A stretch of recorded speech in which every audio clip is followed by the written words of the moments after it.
Sometimes, the most powerful goodbyes are the ones never spoken.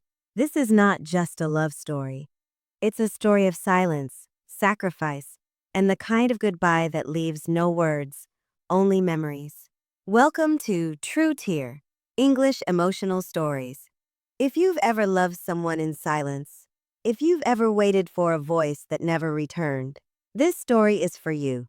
Don't forget to like, subscribe, and share this story with someone who believes in true love, the kind that lives even in silence. So, close your eyes, take a deep breath, and let's begin the story of Sara and Rayan.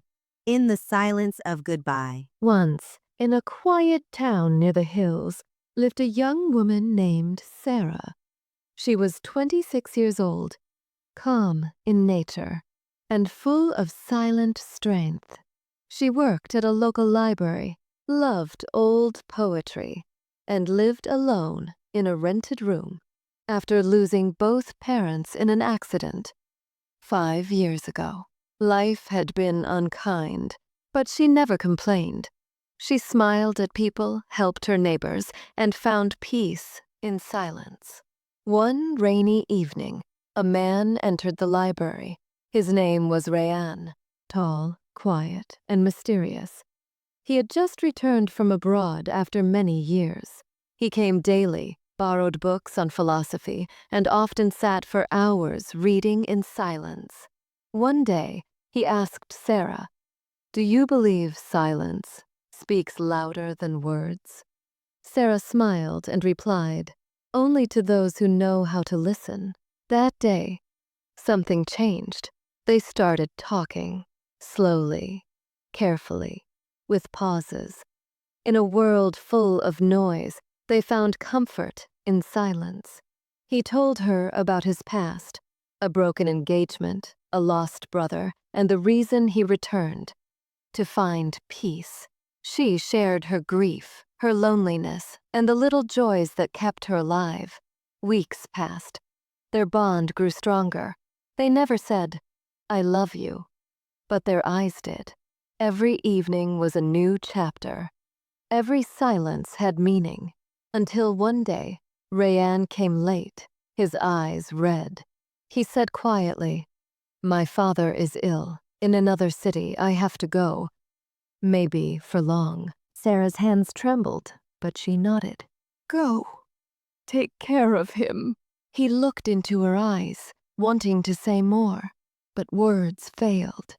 He left, without promises, without goodbye kisses, just a long look. Days turned into months. Sara waited. No calls, no messages, no letters. People said, "He used you. He forgot you." She didn't reply. She still believed in silence. She kept working. She watered the plants he once admired.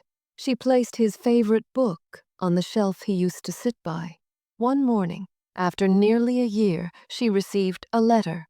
It was from Rayan's younger sister. "Dear Sara, Rayan passed away 2 months ago, cancer. He didn't tell anyone, but every time he could, he wrote about you in his journal. He said, 'She made my last months meaningful.'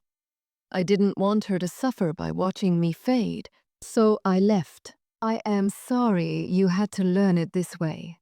But know this, you were deeply loved." Yuong.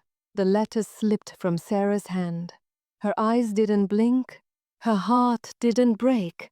It just stopped for a moment. Then she whispered, "Even your goodbye was silent." She didn't cry that day. She walked to the hilltop where they once sat. The sky was clear, the wind gentle.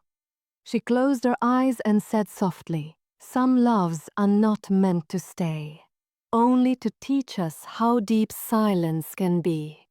Sara never married. She continued living her life with grace, helping others, smiling at strangers. And sometimes, when the wind blew through the library windows, she could almost hear Rayan's whisper, "Thank you for listening to my silence."